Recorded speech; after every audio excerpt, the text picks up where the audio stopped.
Hola, ¿qué tal? Los invito a ver la siguiente entrevista, puntos importantes, claves y orientaciones para quienes quieren regularizar su situación aquí en este país. Soy François Martínez, periodista migrante. Pueden seguir mis contenidos en mis redes sociales, también en mi portal web www.infomigrante.es o pueden suscribirse a mi canal de YouTube @periodista migrante.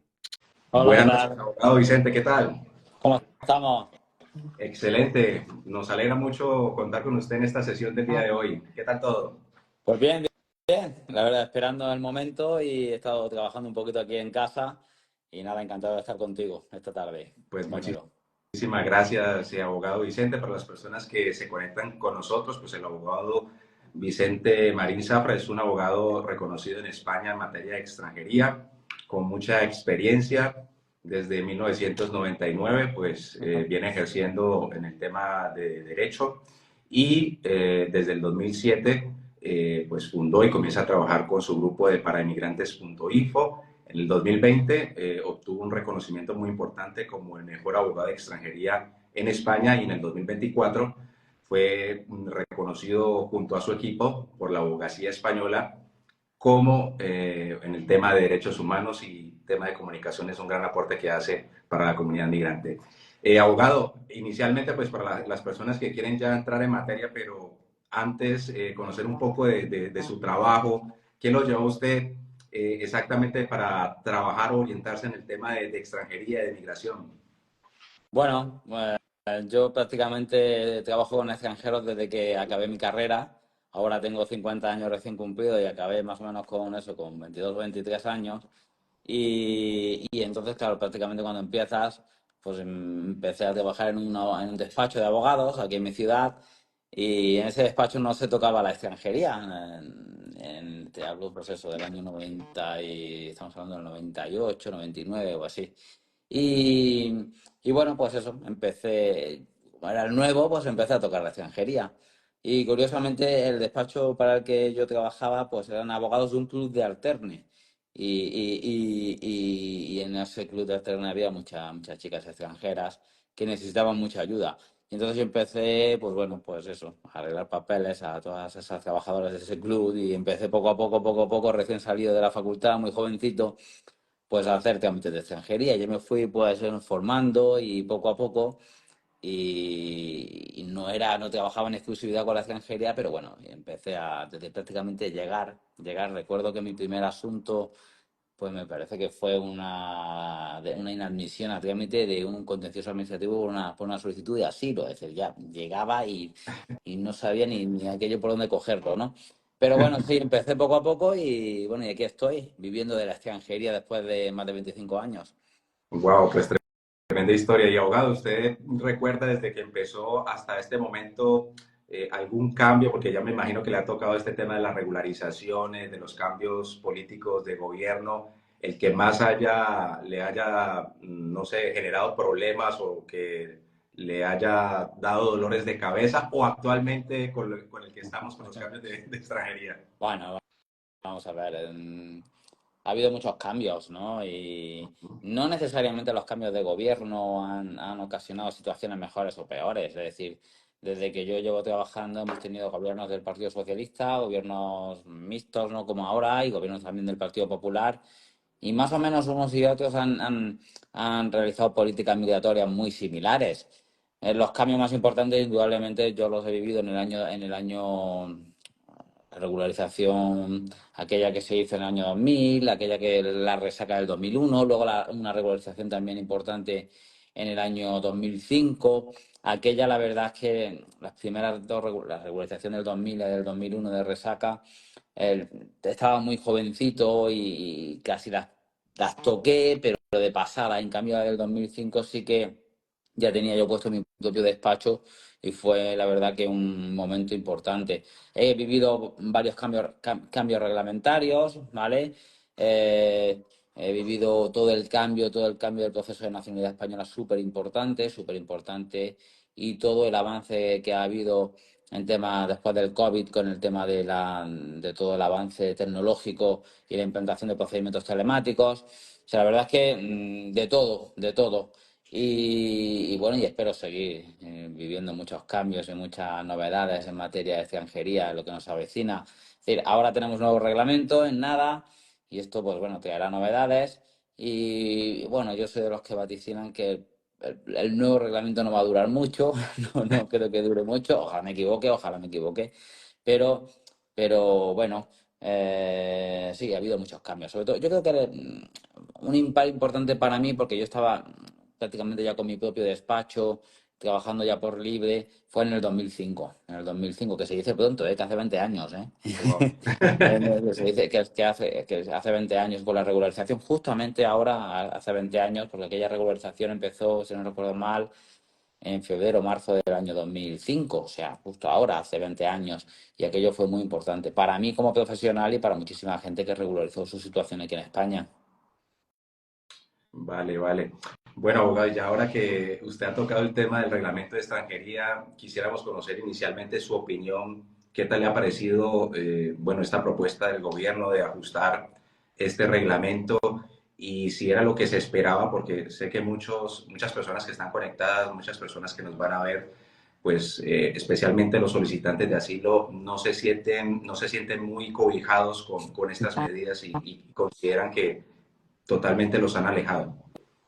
Hombre, vamos a ver, el reglamento de extranjería, pues ya teníamos un texto muy parcheado, ¿vale? Por distintas jurisprudencias y se hacía necesario un nuevo texto, ¿vale? ¿Que el nuevo texto cumpla las expectativas que todos tenemos? Pues posiblemente no. Las mías particularmente no las ha cumplido. ¿Por qué? Porque pienso que tenemos un texto que basa mi principal crítica a este texto, a este reglamento, y es que pienso que se ha vendido el reglamento como un éxito de cara a la regularización de extranjeros que están en situación irregular, y probablemente lo sea, en el sentido de que los arraigos van a ser una vía fundamental y mucho más fácil de conseguir la residencia, pero se sigue sin afrontar un problema importantísimo para los empleadores y para los empresarios y sobre todo para lo que es el panorama de una migración ordenada, la posibilidad quiero decir, no se ha afrontado con éxito lo que es la contratación en origen. Entonces, basamos el éxito de nuestro reglamento en la situación de irregularidad, de explotación laboral, de irregularidad de un montón de gente que va a estar durante 2 años en situación precaria, ¿de acuerdo? Entonces, eso no me parece un éxito. Y venderlo como un éxito me parece totalmente erróneo y con falta de seriedad. Entonces, creo que sí, que es verdad que muchísimos extranjeros van a conseguir regularizarse ahora a partir de mayo con la nueva figura de arraigo, es verdad. Que no se va a hacer necesaria probablemente efectivamente una regularización extraordinaria como se planteaba desde la primavera con la iniciativa legislativa popular, pues es verdad. Pero que si quieres arreglar tus papeles, venir a España a trabajar, pues posiblemente la única vía que tengas o de las pocas vías que tengas claras sea venirte a estar irregular y eso no me parece bien. Y eso no me parece bien. Es decir, creo que no se han articulado medidas para que los empleadores puedan traer a los trabajadores y que el primer día que pisan España sea de forma legal con una autorización de residencia y trabajo. Y esto no se ha conseguido y no se va a conseguir al corto plazo. Y entonces esto me parece muy mal, me parece fatal.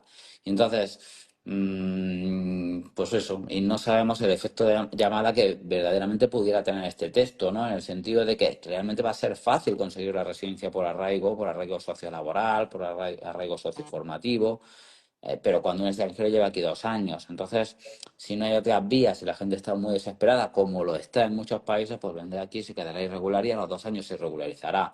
Y un país que basa su modelo migratorio en la irregularidad, pues sinceramente no me parece correcto. Entonces, esa es mi crítica fundamental al reglamento. Los solicitantes de asilo, pues bueno, ya sabemos cuál es la política de la Unión Europea, cómo se están tratando a los solicitantes de asilo en el resto de países de la Unión Europea, y España era una excepción. Es decir, las directivas comunitarias establecen un régimen jurídico para estos solicitantes, y España era una excepción, y desde que el Supremo el año pasado pues dictó la famosa sentencia que nos quedamos todos asombrados, ¿no? A veces mucha gente no la entendía la sentencia, pero la sentencia tenía una trascendencia brutal. Nosotros en parinmigrantes.info lo vimos desde el primer momento y nos salimos de la tónica general de la mayoría de abogados indicando que esa sentencia iba a traer bastantes conflictos para los solicitantes de asilo y así ha sido. Es decir, gran parte de lo que está pasando o lo que va a pasar con los solicitantes de asilo tiene que ver con esa sentencia del Supremo del año pasado, de enero del año pasado, que va a suponer que quitarle las ganas a la gente que venga a solicitar asilo directamente. Es decir, si vas a venir a España, olvídate de solicitar asilo si no eres un real solicitante de asilo. Y la situación en la que muchos solicitantes de asilo se van a quedar va a ser verdaderamente precaria, porque todos aquellos que no puedan regularizarse ahora, de aquí a mayo, eh, por las vías normales de arraigo, arraigo para la formación, arraigo social, pues veremos a ver si pueden acogerse a disposición transitoria quinta, depende de los casos, si tienen denegación, si tienen recurso, pues habrá que analizar cada caso y ya sabemos más o menos cómo va a ser esto. Y muchos de ellos, muchos de estos solicitantes de asilo, no van a poder ni hacer arraigo ahora, ni pedir disposición transitoria quinta, con una situación bastante incierta, no incierta, sino complicada, porque cierta va a ser, ya la conocemos, ¿vale? Pero sí complicada, ¿vale? Vale. Y abogado, precisamente la semana pasada la Secretaría de Migraciones emitió una circular aclaratoria Sí. donde se hablaba pues de o aclaraba el tema de los tiempos. ¿Usted cómo recibió esa circular? Porque entiendo que hay muchos abogados que realmente pues han expresado que no ha aclarado mucho y sobre todo los tiempos para tener la denegatoria o la resolución y así acogerse a uno de estos puntos del nuevo arraigo. ¿Cómo que no ha aclarado? Claro que ha aclarado. La circular es muy aclaratoria y establece perfectamente los supuestos fundamentales. Lo que pasa es que a muchos abogados no les gusta lo que pone esa circular, ¿vale? Pero la circular sabemos ya perfectamente lo que va a hacer, lo que van a hacer y cómo se van a guiar todas las oficinas de extranjería a partir de mayo con esta disposición transitoria quinta. Entonces está clarísima. Cosas diferentes que nos guste o no nos guste. Cosas diferentes que cualquiera de nosotros hubiera hecho algo diferente, igual o totalmente contrario. Pero la circular, no es una circular, es una nota aclaratoria que debería haber tenido a lo mejor la fórmula de instrucción, establece claramente cómo van a hacer o qué directrices van a adoptar las oficinas de extranjería ante las solicitudes de disposición transitoria quinta. Entonces, ya tenemos claro que si te han denegado, ¿vale? Si te han denegado, pero si tienes tu resolución firme, pues vas a poder ir a disposición transitoria. Tenemos claro que si no te han denegado y tú has interpuesto un recurso contra, vamos a decir, ante una desestimación presunta, es decir, sin tener resolución por silencio negativo, pues ese desistimiento del recurso no va a valer, ¿vale? También lo tenemos claro. Y tenemos claro que si te han denegado y has puesto un recurso y al momento de entrar en vigor la norma, esa resolución es firme, pues también te vas a poder acoger. ¿Qué ocurre? Que hay mucha gente que no está en estos supuestos, ¿vale? Hay mucha gente que no tiene denegación, ¿vale? Y si desiste, no se va a poder acoger. Y si desiste, a lo mejor tampoco se puede acoger a los arraigos actuales. Entonces, claro, eso de que la nota no es aclaratoria, claro que es aclaratoria, es súper aclaratoria. Ya sabemos cuáles son los supuestos y lo que vamos a encontrarnos con las oficinas de extranjería. Cosa diferente es que luego los abogados discutamos eso, si es más legal, si es menos legal, en qué situación se queda, y podamos pelear incluso en los tribunales. Pero la nota es súper esclarecedora de cómo van a ser los supuestos y qué nos vamos a encontrar. Que sí, que nos vamos a ir a los tribunales, que vamos a discutir, sí, vale. Pero claro, ya de partida ya sabemos qué van a hacer las oficinas de extranjería. Nos guste más, nos guste menos, podemos encajar a nuestros clientes en esos supuestos, no podemos hacerlo, pero es clarísima, vamos. Vale, bueno, quedó muy claro frente al tema de esta nota Yo es que aclaratoria. sabes, compañero, yo soy un abogado Ujú. eminentemente práctico, ¿vale? Sí, Entonces, claro, a mí lo que no me gusta hacer es decirle a mis clientes, no te preocupes, que esto lo vamos aunque no entres a la disposición, te vamos a poner un recurso y luego vamos a ir a los tribunales y vamos a poner un contenido. Oye, es decir, un abogado lo que no puede hacer desde mi punto de vista es anticipar sentencias. Es decir, sin haber puesto un pleito, pensar que ya tienes una sentencia favorable dentro de 2 años. O sea, entonces yo pienso que hay que ser claros con los clientes y decir, oye, mira, si nos vamos a esto, te van a denegar. Si nos vamos a esto, pues probablemente te aprobarán o no. Estos son los problemas que nos vamos a encontrar. Pero claro, hablar de que ya vamos a ganar los pleitos cuando ni siquiera los hemos puesto, pues no me parece. No me parece. Vale, vale. Queda muy claro el tema. Y precisamente, abogado, sobre los solicitantes de asilo, los tiempos, le comparto algunas inquietudes muy generalizadas que usted de pronto nos puede dar orientación, porque coinciden muchas personas con algunas cosas que no son muy claras o que no es fácil de comprender para la comunidad migrante. Y se la traslado en ejemplos para que usted nos pueda orientar un poco. ¿Qué pasaría, abogado Vicente, con los solicitantes de asilo que llevan un año aproximadamente, no les ha llegado su resolución y pasan del 20 de mayo del 2025? ¿Cuál es el camino para ellos? ¿Cuál sería la opción que tienen para estabilizarse administrativamente aquí en Vamos España? a ver, está claro que si no tienen resolución antes del 20 de mayo, pues no podrían acogerse a disposición transitoria quinta, ¿vale? Entonces, aquí lo que creo que tenemos que tener muy claro es aquellos solicitantes de asilo que piensan que van a tener una resolución favorable y aquellos en los que han usado el procedimiento de asilo como un instrumento para quedarse aquí y han instrumentalizado el proceso de asilo para conseguir una residencia provisional, ¿vale? Entonces, claro, si eres un solicitante de asilo y tienes todas las pruebas, está todo clarísimo, eres perseguido en tu país o por motivos de ideología, de condición sexual, de religión, bueno, pues lo que son los solicitantes de asilo, o eres un refugiado, o puedes ser beneficiario de la protección subsidiaria porque, no sé, porque estás amenazado por una organización criminal en tu país, etcétera, etcétera, y todo eso lo puedes probar, pero lo normal es que sigas con tu trámite. Es decir, no pensamos en cambiarnos porque es que realmente te van a aprobar, ¿no? Pero mucha gente no está en esta situación. Entonces, aquella gente que previsiblemente va a recibir una respuesta negativa como está ocurriendo. Aquellas personas que han llegado aquí y alguien les ha dicho, oye, pide asilo que así te puedes quedar, ¿vale? Y han hecho una solicitud, bueno, con un relato medianamente verosímil, pero sin fundamentación, sin documentación, etcétera, y eso vamos a tener, como siempre, como está ocurriendo, muchísimas denegaciones, ¿no? Claro, esta gente, aquellos que no tengan una resolución y llevan poco tiempo y no tengan una resolución denegatoria antes del 20 de mayo, pues claro, si la tienen, pues podrían acogerse al procedimiento de disposición transitoria. Si no, como no pueden acogerse, pues, por mucho que desistan ahora, no pueden acogerse a solicitud vamos a decir, a cualquiera de los arraigos de ahora, porque exigen 2 años y estos llevan menos, pues claro, tienes dos opciones. O desistes ya para empezar a contar desde ya los 2 años que te va a hacer falta para regularizarte en el futuro, pero claro, el kit de la cuestión es que a partir del 20 de mayo todo el tiempo que has estado como solicitante de asilo no computa para los arraigos, Tiempo ¿vale? muerto. Entonces, o desistes ya, empiezas a contar los 2 años, o te esperas, aguantas lo que puedas, pero en el momento que tengas una denegación vas a tener que esperar 2 años más, ¿vale?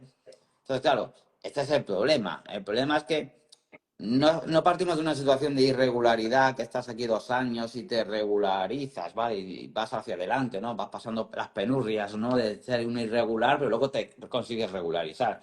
El problema es que muchos solicitantes de asilo están aquí, están con su residencia, con su trabajo, con sus negocios, con su vida hecha, y de repente le estamos diciendo, no, vas a caer en picado a la situación de irregularidad. Y además vas a estar 2 años así para poder regularizarte. Este es el problema.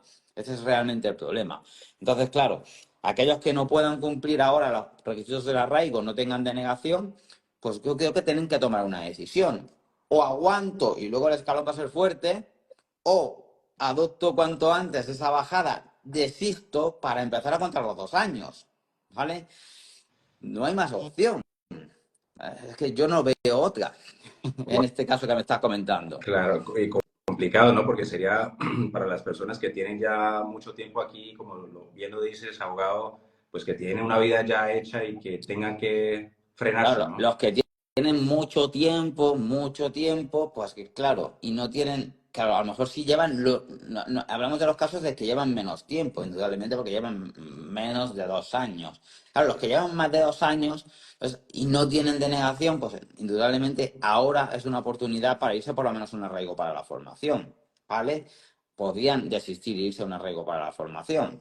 ¿vale? Si no tienen denegación. Es decir, a ver, yo soy solicitante de asilo, llevo 2 años, no tengo denegación, llevo un proceso de 2 años sin denegación.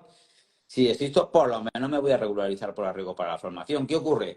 Que el actual arraigo para la formación es un permiso pues, muy limitado en el sentido que tienes que estudiar, que no puedes trabajar, que luego tienes que cambiar de una determinada manera. Entonces, claro, una persona que es solicitante de asilo, que lleva 2 años aquí, que está trabajando, que está en su negocio y de repente decirle que tiene que desistir, se tiene que ir a un arraigo, que no puede trabajar, tiene que dejar de trabajar para pues esto va a ser pues, es complicado. Aunque consiga una residencia, pues es una residencia que probablemente el trabajo lo tenga que hacer en B, ¿vale? En B, para poder aguantar y luego poder cambiar. Y ese cambio tampoco es tan sencillo. O sea, tenemos una situación realmente complicada para muchos. Vale, qué complejo el tema que nos cuenta el abogado Claro, lo que Vicente. pasa, François, es que no estamos acostumbrados a esto, ¿vale? Es Sí, decir, claro, en claro. España no estamos acostumbrados a esto. Entonces, muchas veces claro, a los profesionales nos pasa mucho que analizamos la norma y al mismo tiempo buscamos soluciones que no son jurídicas, probablemente son soluciones políticas. Es decir, es que a mí me hubiera gustado que esto fuera de otra forma. Y a mí Claro.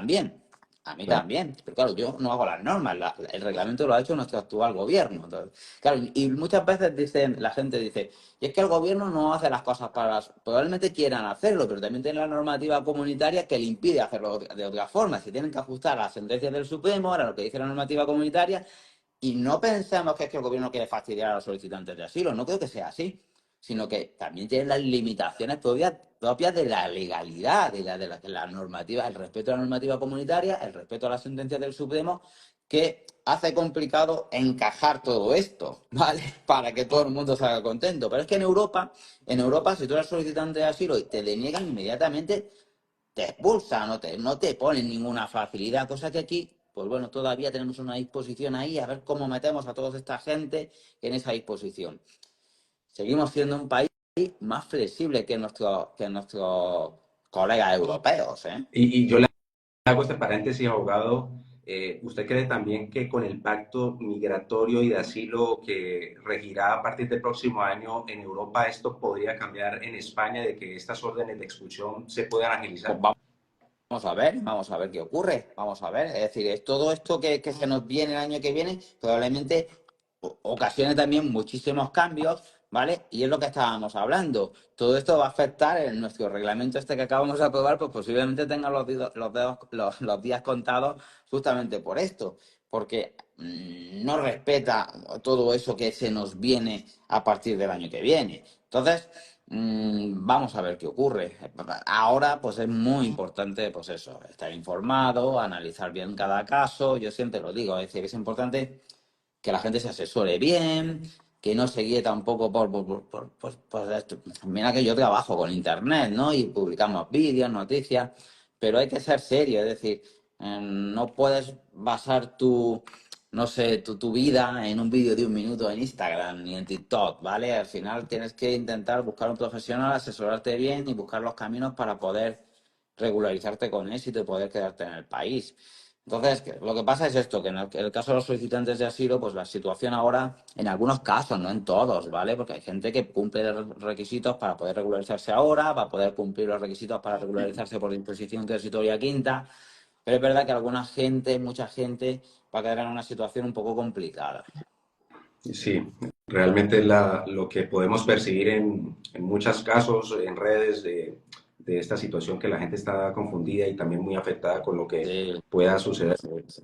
Sí, bueno, y nosotros lo vemos, los Sí, profesionales. claro. Es decir, a mí la semana pasada se me juntó en el despacho una familia y, Ujú. claro, los dos solicitantes de asilo, uno podía irse a un arraigo, pero tenía que dejar de trabajar. Entonces le planteé, bueno, pues entonces en vez de hacerlo tú, que lo haga tu mujer. Claro, la mujer estaba enferma y yo empecé, pues, está enferma, no puedes hacerlo tú. Bueno, y además tienes un niño. Y me decía, no, no, tenemos 3 niños.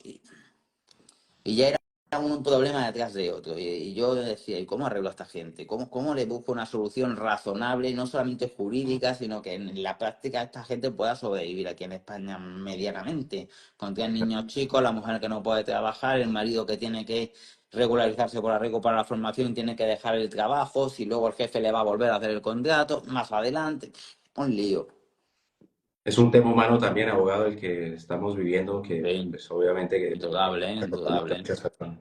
Es un Bueno, drama, en algunas familias va a ser un drama y algunas familias entiendo que estén ahora mismo pues sin dormir, ¿vale? ¿Por qué? Porque alguna gente más o menos lo tiene claro, pero otras tenemos que buscar corriendo alternativas y en muchos casos, cuál es el menos malo, ¿no? Es decir, cuál es la solución menos mala. Y bueno, pues me quedo sin trabajar yo, que mi marido intente ir por aquí, sigue trabajando mi marido, yo desisto, me regularizo yo, luego dentro le engancho a mi marido. Buscamos soluciones ahí que son bueno, de hilvanar la cabeza, ¿no?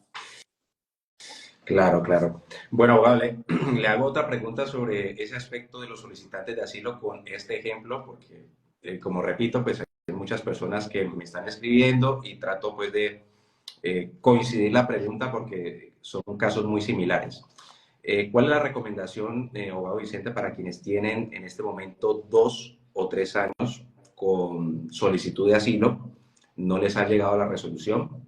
Llevan ¿Es más do- recomendable optar por algún arraigo con el viejo dos, reglamento dos, o se... 2 o 3 años sin resolución. Correcto. Yo me iría a arraigo social si tenemos una oferta laboral o arraigo para la formación, indudablemente. Es decir, aquellos que llevan más de 2 años o incluso los que llevan más de tres, es decir, los que llevan más de tres tienen varias opciones, arraigo social y arraigo para la formación, de existir e irnos a estos procesos. Y aquellos que llevan solamente más de dos, pero no llegan a tres, solamente tienen la opción del arraigo para la formación. Entonces, yo sin duda aquellos que no tienen resolución denegatoria y llevan más de 2 años arraigo formación, los que llevan más de tres, cualquiera de los dos. Y hacerlo siempre esto antes del 20 de mayo. Y en su despacho, abogado Vicente, ¿cómo ha visto a los solicitantes, perdón, a los migrantes frente a este tema de proponer el arraigo por formación? Porque yo veo muchas dudas con la gente que tiene muchas limitantes con este tema de estudiar, de trabajar. Es verdad. ¿Cómo lo ve usted? Es que el arraigo para la formación actual es una figura muy pobre. Entonces, pero por lo menos es una situación de residencia legal que te va a permitir avanzar dentro de unos cuantos meses. Es decir, una persona que consigue un arraigo para la formación, es cierto que si es un solicitante de asilo y ahora te vas a un arraigo desistes de tu solicitud, te vas a un arraigo para la formación, tienes que estudiar, no son estudios presenciales, no puedes trabajar o si lo haces va a ser de forma irregular, con residencia, pero trabajo en B. ¿Vale? Y luego tiene un proceso de cambio, pero bueno, por lo menos tienes residencia y te va a permitir luego, tienes una vía legal de luego poder mantenerte en España con una autorización de residencia y trabajo más adelante. Entonces, pues sí, es complicado, pero por lo menos es una opción. El arraigo para la formación, lo que ocurre es que eso es una figura que desde el principio prácticamente está mal hecha, ¿vale? Ahora con el nuevo reglamento se ha mejorado muchísimo, ¿vale? Se va a mejorar con el nuevo socio formativo. Pues es una figura de arraigo para la formación que prácticamente nace condenada al fracaso y de hecho muchísima gente no consigue pasar cuando acaba los cursos, no consigue luego esa autorización, continuar con esa autorización, o porque no tienen empleador, o porque el empleador no está dispuesto a hacer el expediente. Entonces, con las nuevas figuras eso se mejora, pero bueno, es lo que hay. Es decir, una persona que lleva 2 años ahora mismo y solicitante de asilo lleva 2 años y no tiene resolución, yo me voy a un arraigo para la formación de cabeza. Abogado, ¿y en qué aspecto se mejora el reglamento, el arraigo por formación del anterior al nuevo reglamento? Pues fundamentalmente en dos.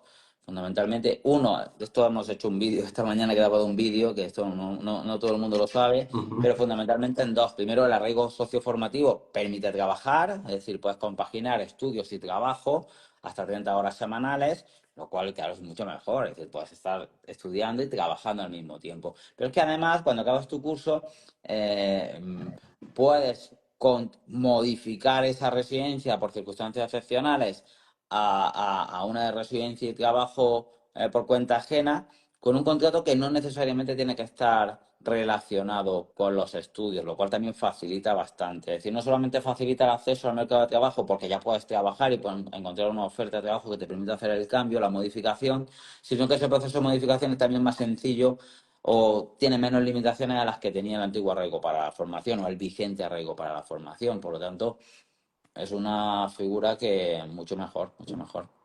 Claro, porque muchas personas ven, ahora que le escucho, una limitante en que pues tengan que estudiar algo, pero el trabajar también tenga que ser en lo que van estudiando. Entonces se Sí. vuelve como un obstáculo. Esto lo comentaba esta mañana yo con mi compañera Estefanía, que es una de las nuevas de las ventajas que no ha sido apreciada por muchos profesionales que hacemos vídeos en internet y todo esto, y es que el arraigo socioformativo se modifica a través del artículo, creo que es el 191 del nuevo reglamento, si no recuerdo mal, y va no pues, establece una, vamos a decir, una exigencia de que sea relacionado con los estudios, o sea, es una ventaja. Además, me parece que el otro día me confirmaba mi compañera que incluso en una de las charlas que se daban por responsables de Madrid hablaba de esta opción, es decir, esto es una ventaja, se hacía hincapié en este tema justamente. Perfecto. Bueno, abogado, le planteo el tercer escenario con esta pregunta, con un ejemplo. Vuelvo a reiterar para las personas que me han escrito, que he unificado un poco las preguntas para no entrar como en un corcho, en un inodoro. ¿Cuál es el camino, abogado, para quienes han solicitado asilo, llevan algunos meses, y para aquellos que simplemente fueron a la primera cita y les dieron la hojita blanca, que es la que evita la expulsión? Vamos a ver. Los que han solicitado y llevan pocos meses, ¿vale? Pues es un trámite, llevan una solicitud.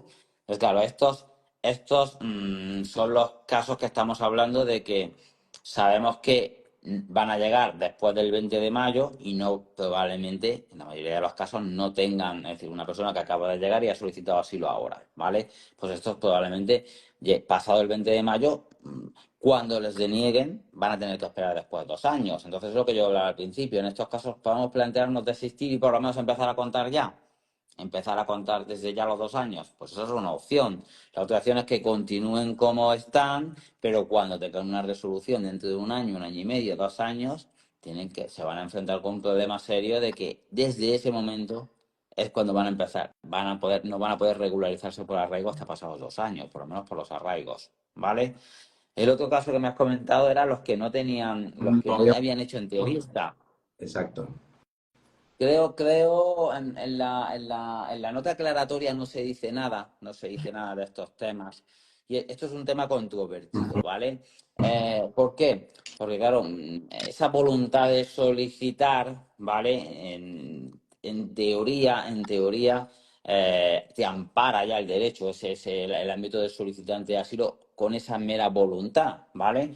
Pero parece que la idea es que aquellas personas que no han llegado a hacer la solicitud es como si no hubieran realizado procedimiento, ¿vale? No hubieran iniciado el procedimiento de cara a los futuros procesos de arraigo. Parece que esta es lo que se quiere hacer. Es decir, lo que pasa es que esto todavía no está muy claro, ¿eh? Porque esto ni aparece en la nota aclaratoria, ni se ha visto instrucción al respecto, y posiblemente lo veamos ahora, lo tengamos más claro ahora a partir de las jornadas que se hacen en Málaga el día 20 de febrero, las que se van a hacer en abril en Almería, ¿vale? Lo tengamos un poco más claro este caso concreto. Pero parece que la idea es, los tiros, si no recuerdo mal de lo que he ido yo analizando, van por no considerarlos realmente unos solicitantes de asilo si no has llegado a hacer la entrevista y tienes un proceso abierto, ¿vale?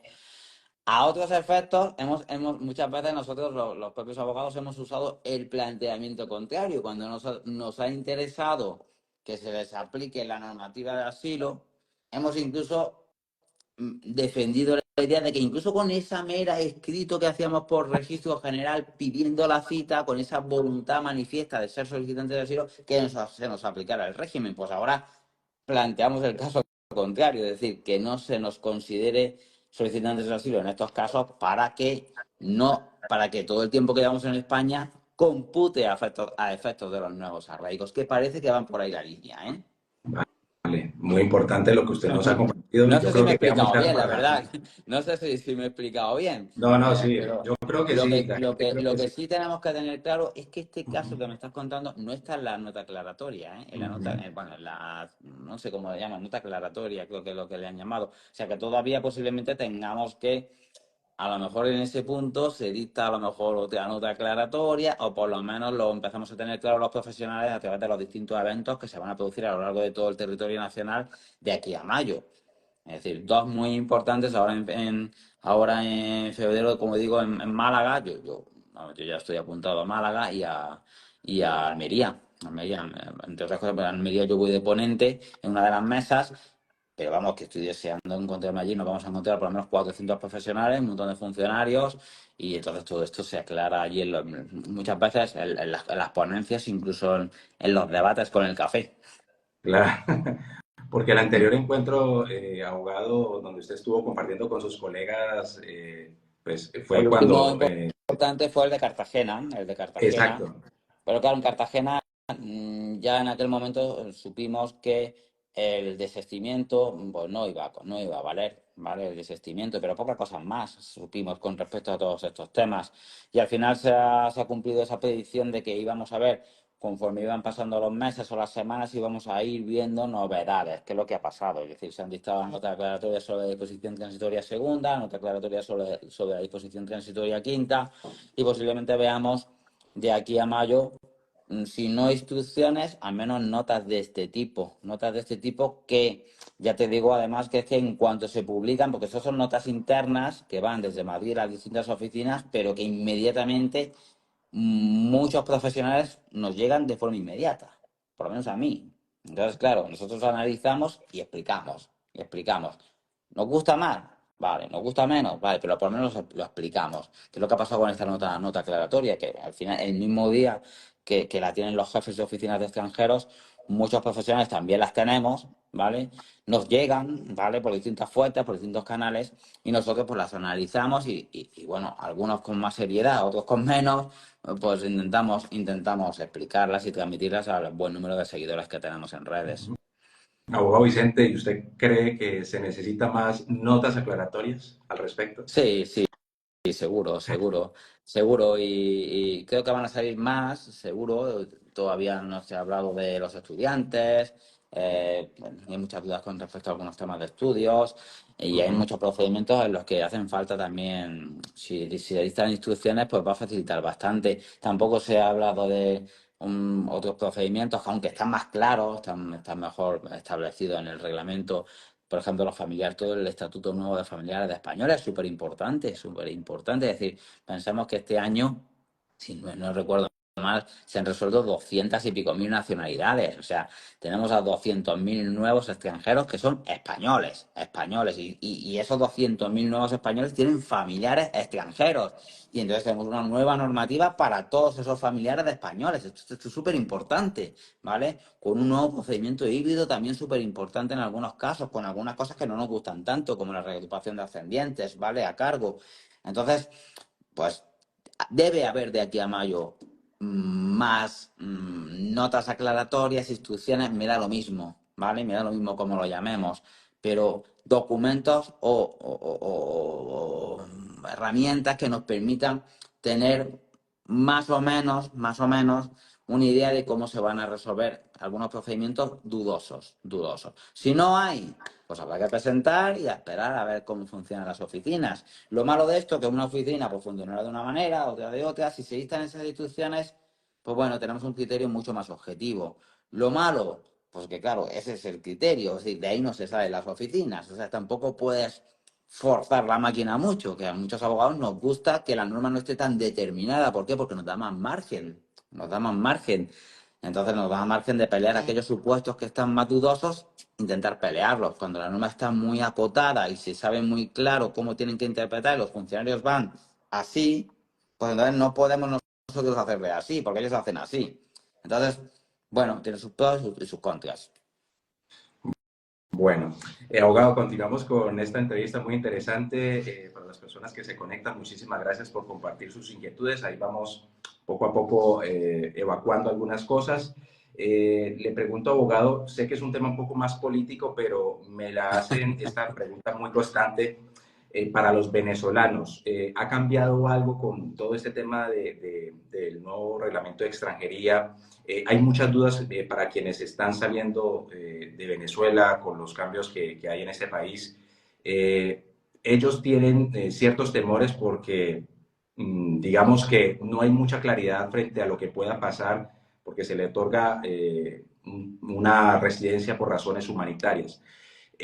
para ellos este proceso debe continuar, solicitar asilo o ha cambiado en algo para ellos o la recomendación sería esperar. Vamos a ver, vamos a ver. Nuestro reglamento no diferencia entre si eres venezolano o eres colombiano. Habla de ciudadanos extracomunitarios, ¿vale? Ciudadanos extracomunitarios que están bajo ese ámbito de aplicación de esa norma. Entonces, no diferencia entre un extranjero que sea venezolano u otro que sea colombiano. Entonces, yo particularmente con respecto a los venezolanos. Hay que pensar que la mayoría de las solicitudes que se han venido haciendo por parte de venezolanos también han sido denegadas esas solicitudes de asilo, ¿vale? Porque es cierto que la situación de Venezuela es muy complicada, pero tampoco nuestro gobierno, y aquí nos metemos ya un poco más en política, tampoco se ha, vamos a decir, posicionado con medidas concretas a favor de los ciudadanos venezolanos en estos últimos meses. Esto está clarísimo. No se ha posicionado en plan, oye, no os preocupéis, porque nosotros entendemos la situación política de Venezuela, estamos en contra, por lo tanto, nosotros vamos a dar un estatuto específico para los solicitantes de una residencia por razones humanitarias. Entonces, aquí que nos encontramos. Si a mí se me presenta un venezolano recién llegado en mi despacho, a mí particularmente, y yo lo primero que le pregunto hoy en día, cuéntame tu situación. ¿Vale? A ver en qué situación estás. ¿Por qué has subido? ¿En qué situación has subido? ¿Cómo has subido de Venezuela? ¿Y cuál es tu situación particular? Para ver si esa persona realmente pudiera acogerse a un procedimiento de protección internacional. Si se puede acoger un procedimiento de protección internacional porque viene diciendo, oye Vicente, mira, es que me han amenazado, yo pertenecía a determinado grupo político, amenaza a mi mujer, a mi hermano, tengo estas pruebas, estos documentos, etcétera, lo puedo justificar. Bien, pues nos vamos a un procedimiento de protección internacional. Pero si vienes huyendo de Venezuela, es que la situación está fatal, que es cierto, y todo el mundo lo sabe, pero eso posiblemente no acabe en una resolución aprobatoria de un procedimiento de asilo o de protección internacional. Entonces, ¿qué ocurre? Que en esos casos yo no le voy a recomendar que se vaya a un procedimiento de asilo. ¿Por qué? Pues porque probablemente dentro de 1 año y medio, o 2 años, o 3 años, tengamos una denegación. ¿Vale? Es decir, este es el planteamiento. Es decir, la norma está ahora mismo para que aquellas personas que puedan solicitar asilo, ¿vale? O que todo el mundo puede hacerlo, pero solamente lo hagan aquellas personas que tengamos una cierta certeza de que son solicitantes de asilo, ¿vale? Y la norma está pensada para que un profesional como yo diga, oiga, si usted realmente no veo claro que sea un solicitante de asilo, no solicite asilo, porque es que mm, esto va a ser pan para hoy y hambre para mañana, ¿vale? Entonces, claro, ¿qué ocurre? Que tampoco hay muchas más alternativas. La otra alternativa es que te quedas aquí irregular. Claro, la alternativa es a no solicitar asilo es que te quedas irregular y dentro de 2 años te hago un arraigo, ¿vale? Esto es lo malo de nuestra normativa. Es decir, ¿hay alguna medida para que esos solicitantes puedan pedir unas razones humanitarias? Bueno, no hay ninguna medida específica. Sí hay permisos por razones humanitarias en nuestra normativa, pero ¿se van a aprobar para todos esos solicitantes de venezolanos? Pues no parece que sea la idea, no parece que sea la idea esa, ¿vale? Y luego, claro, como digo, nuestro reglamento tampoco establece unos mecanismos para que una persona que está recién llegada, oye, es que tengo una oferta de trabajo y pues acabo de llegar, pero tengo una oferta de trabajo, ¿me puedo regularizar? Oye, pues no. Lo más normal es que no. Es decir, hay algunos casos en que se puede hacer esto, pero claro, estamos hablando de casos muy puntuales, profesionales altamente cualificados, residencias para prácticas profesionales, estancias por estudios con derecho a trabajar, y no todo el mundo puede cumplir estos requisitos. O sea, al final nos encontramos con que esas personas que están saliendo de Venezuela, pero no solo de Venezuela, de muchos países latinoamericanos, y que vienen aquí, solicitan asilo porque creen que son beneficiarios y que luego, pues esas personas ahora igual no es lo recomendable irse a esos procesos. Igual es más recomendable quedarse irregular y luego hacer un arraigo, o por lo menos eso es lo que parece que quieren nuestros gobernantes, con todas las Claro. medidas que tenemos. Y a lo mejor me dice algún gobernante que no esté viendo que haya participado en este texto, dirá, no es lo que aquí nosotros decimos, es lo que nos dice Europa y lo que nos dice el Supremo. Y a lo mejor llevan razón en ese sentido, ¿vale? Pero esa es la situación. Entonces ahora mismo el que acaba de llegar, pues yo solamente, bueno, yo ya lo hacía, ¿no? Es decir, yo nunca, cuando ha venido un cliente a mi despacho y me empieza acabo de llegar y todo esto, y yo empiezo a explicarle toda la normativa. Me dice, ¿llega asilo?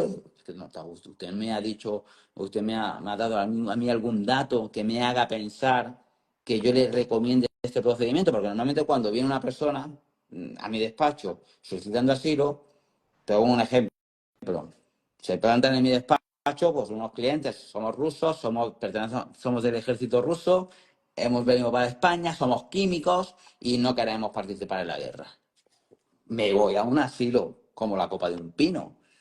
Pero cuando viene una persona que no simplemente acaba de llegar, huyendo simplemente, viniéndose, buscándose una vida mejor, huyendo de la situación actual de Venezuela, de otro país, pues o no le recomiendo el asilo si no veo claramente que es susceptible de un procedimiento de asilo. ¿Qué ocurre? Que las alternativas que tenemos son muy limitadas. Y posiblemente la más factible es la irregularidad, que es una pena, pero Wow. es así. Claro, pero ya sé que es lo que estaba comentando al principio, que al final tenemos una norma que condena a la gente a la irregularidad. Es decir, porque tampoco, lo ideal que sería, pues lo ideal sería, pues bueno, que ese venezolano que está allí, pues tuviera aquí a lo mejor un contacto, que le hiciera una oferta de trabajo y que lo trajéramos a trabajar o algo así. Pero eso no existe en nuestra normativa, pero con muchas limitaciones. Claro.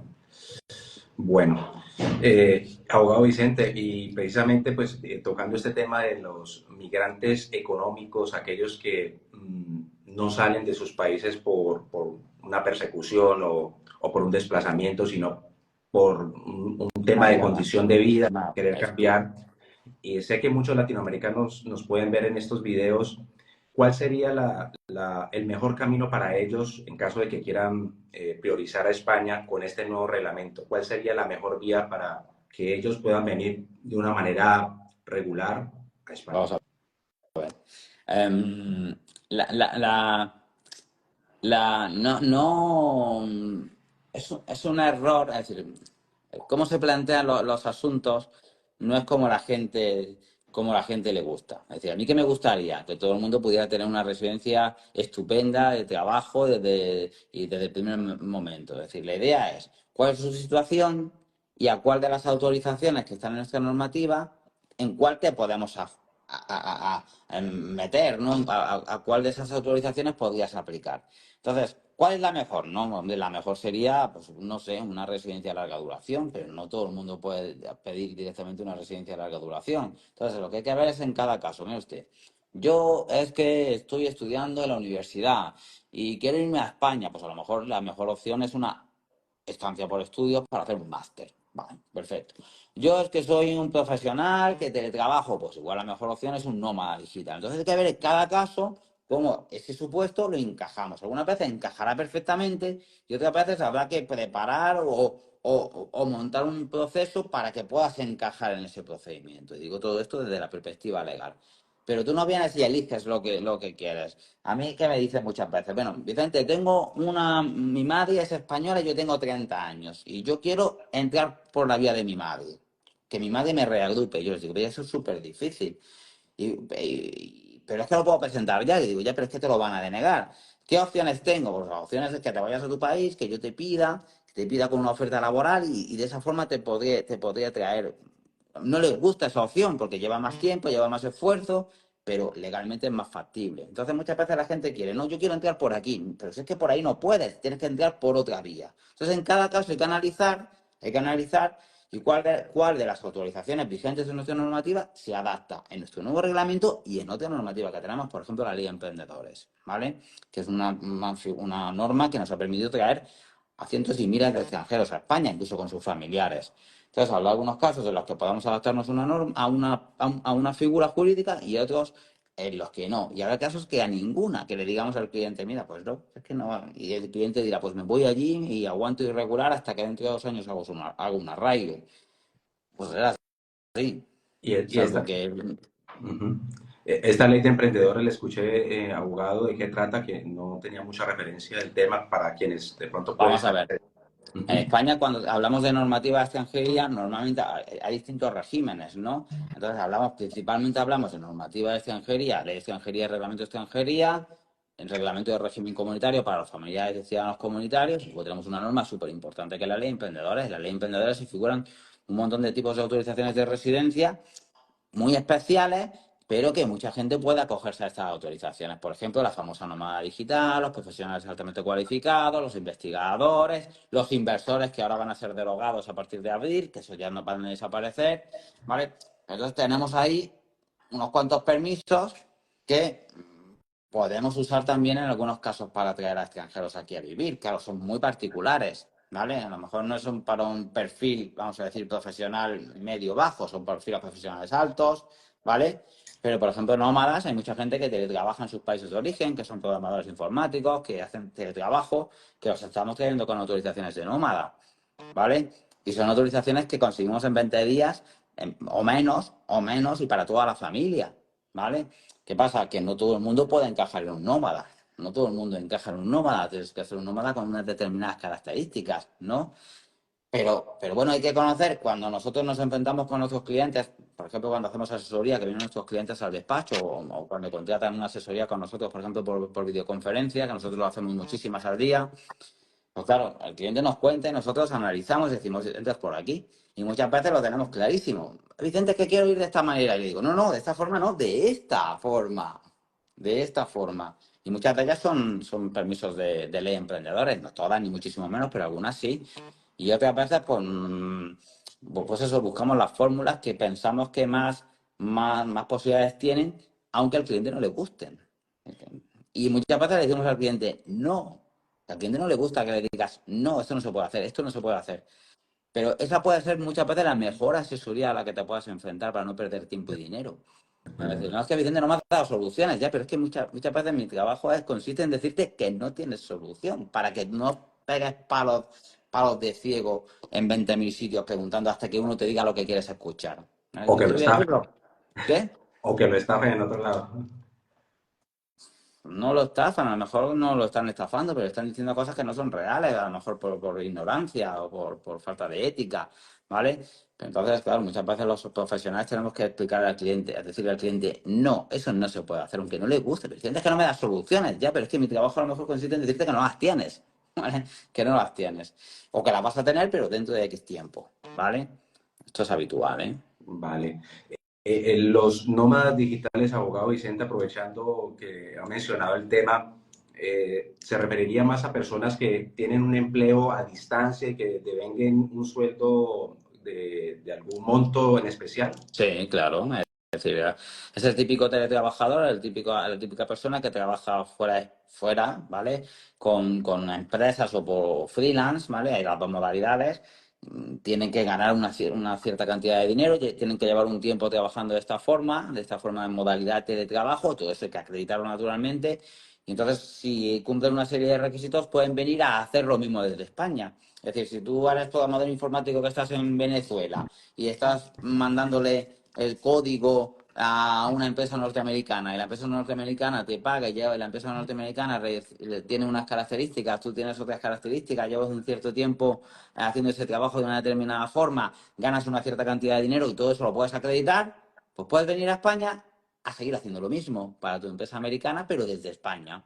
Entonces, claro, esos permisos son estupendos para muchos perfiles de este tipo, que son nómadas, teletrabajadores de carácter internacional. Entonces, estas personas vienen a España y pueden seguir haciendo lo que ya venían haciendo desde sus países de origen, pero claro, disfrutar de la calidad de vida de España. ¿Qué ocurre? Que esos permisos no todo el mundo puede hacerlo. Es decir, no podemos traer, Vicente, es que yo soy un ciudadano indio y yo hago esto con empresas de todo el mundo, pero claro, gano 300 euros al mes. Pues no puedes, no puedes. Entonces, pero cuando se cumplen los requisitos, lo bueno que tiene este tipo de autorizaciones es que viene el nómada, viene el trabajador y viene su esposa y vienen sus niños todos a la vez. Y los procedimientos son 15 días con tarjetas de 3 años. O sea, es una Wow, maravilla. rapidísimo. Claro, eso es una maravilla. Lo que pasa es que son procedimientos difíciles, también te lo digo. Es decir, hay que saber hacerlos y nosotros afortunadamente lo hacemos muy bien en la oficina, casi todas respuestas favorables. También es cierto porque hacemos expedientes que sabemos que van a salir, ¿no? Que vemos con una cierta viabilidad. Claro, Mm. claro. Vale, ya estamos en la parte final, abogado. Quisiera preguntarle, y tal vez el gobierno, frente a estos nuevos cambios, porque estamos viendo a la ministra de Migraciones, Elma Sáiz, y parte de su gabinete enfocado al tema de la migración circular. Posiblemente sea ese el camino para quienes en un futuro mediano o largo plazo desean venir a España pues, a vivir. Es que no sé muy bien esto que es esto de la inmigración circular. Esto es que en estos términos no los entiendo muy bien.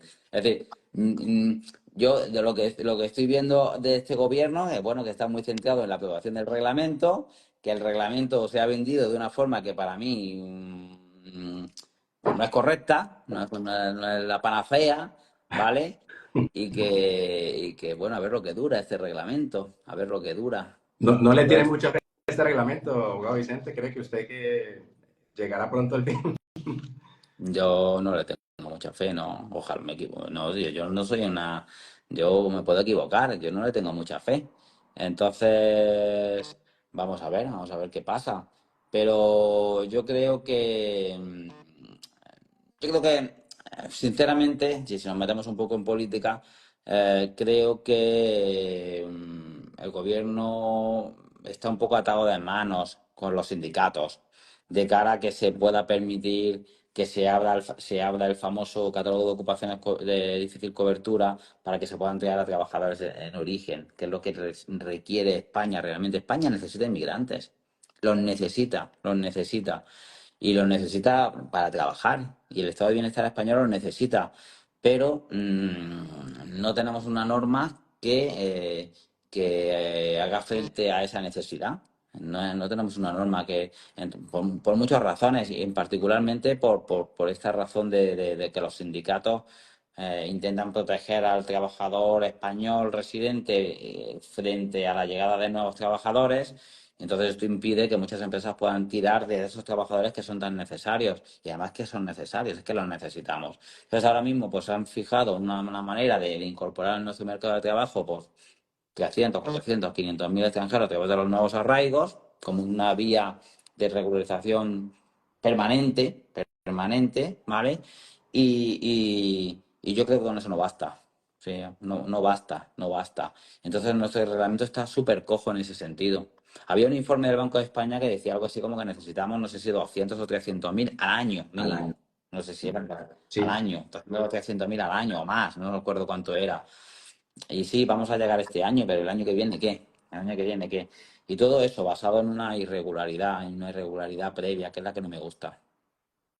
claro. Y también limitante, abogado, este tema de las ocupaciones de difícil cobertura que no están abiertos, está muy limitado para ciertas Pero ocupaciones y perfiles. Pero es por lo que te estoy comentando, es decir, porque los sindicatos, la negociación del catálogo, pues muy complicadas, abrir el catálogo a otros puestos de trabajo, ¿vale? Entonces, ¿qué ocurre? Pues que solamente se ha abierto en los últimos 2 años, las únicas ocupaciones que se han abierto es para electricistas, operadores de grúa y carpinteros metálicos. Entonces, claro, si quieres venir a ocupar otro tipo de puesto de trabajo, pues no puedes, es muy limitante, es muy limitante. Entonces, claro, luego una vía que siempre nos quejamos, ¿no? Decir, oye, si acabo de llegar, tengo una oferta, ¿por qué no me puedo quedar? Pues no se te permite por el catálogo, por el procedimiento, etcétera. Entonces, todo esto, pues obliga a muchos extranjeros a la clandestinidad. Infortunadamente así es. Pues Es así. abogado, muchísimas gracias por Nos guste o acompañarnos. no nos guste, nos guste o no nos guste, es así. Pues bueno, abogado Vicente, pues muchísimas gracias por acompañarnos en esta hora. Antes de cerrar, quería preguntarle una pregunta un poco fuera de este tema y muy actual con lo que viene sucediendo en España y es este tema de la reducción de la jornada laboral. Vengo leyendo sus escritos. ¿Cómo le ha ido a usted con la implementación de esta reducción con su despacho? Vamos a ver, mis empleados están contentos, ¿no? Entonces yo estoy contento. Yo lo expliqué el otro día en LinkedIn, que no me siga en LinkedIn, pues le animo a que me siga, que he contado ahí algunas cosas muy interesantes. Y bueno, a mí me ha ido bien. Nosotros la pusimos en marcha la jornada de 37 horas y media en septiembre y a mis empleados les ha ido muy bien y entonces para mí, pues yo estoy contento. Yo lo comentaba el otro día, es decir, creo que no es como se vende, ¿no? Es decir, muchas veces la gente dice, no, es que vamos a trabajar menos y por lo tanto vamos a rendir más. Y yo creo que eso en mi caso no se da, es decir, yo no he facturado más ni me ha aumentado la productividad cuando mis trabajadores han trabajado menos, mis empleados. Probablemente me cueste el dinero, la reducción de la jornada a mí me está costando el dinero. Ahora bien, las cosas como son. Estoy contento de haberlo implantado. ¿Por qué? Porque mis trabajadores salen a las 3 de la tarde de la oficina y están súper contentos. Entonces, claro, tienen tiempo para estar con su familia, para recoger a las niñas de la guardería o del cole. Y entonces, claro, a mí me merece la pena invertir ese dinero en el bienestar de ellos. Pues a mí particularmente me ha merecido la pena. Yo estoy contento porque ellas están contentas, mis trabajadores están contentos. A otro empresario, pues a lo mejor no está contento, a lo mejor no puede hacerlo, a lo mejor no le salen las cuentas, ¿vale? Y otros empresarios probablemente le implanten y aumentarán, a lo mejor aumentan la productividad. Entonces, claro, pues yo, pues para que salgan a las 3 pues tengo que poner en marcha pues, sistemas para atender a los clientes por la tarde que me cuestan dinero a través de chatbots, de inteligencia artificial y todo esto, y eso vale dinero. Y mis trabajadores cuando no llegan porque les falta un poco de horas, pues tengo que pagar los extras. Pero bueno, ellos están contentos, yo estoy contento, a mí me merece la pena, aunque no aumente la productividad exponencialmente. Y ellos... Pues eso, yo creo que es un beneficio para ellos fundamentalmente. Y si ellos están bien, yo también estoy bien. Claro, eso es. Pues, abogado Vicente, pues muchísimas gracias por acompañarnos y compartirnos su experiencia.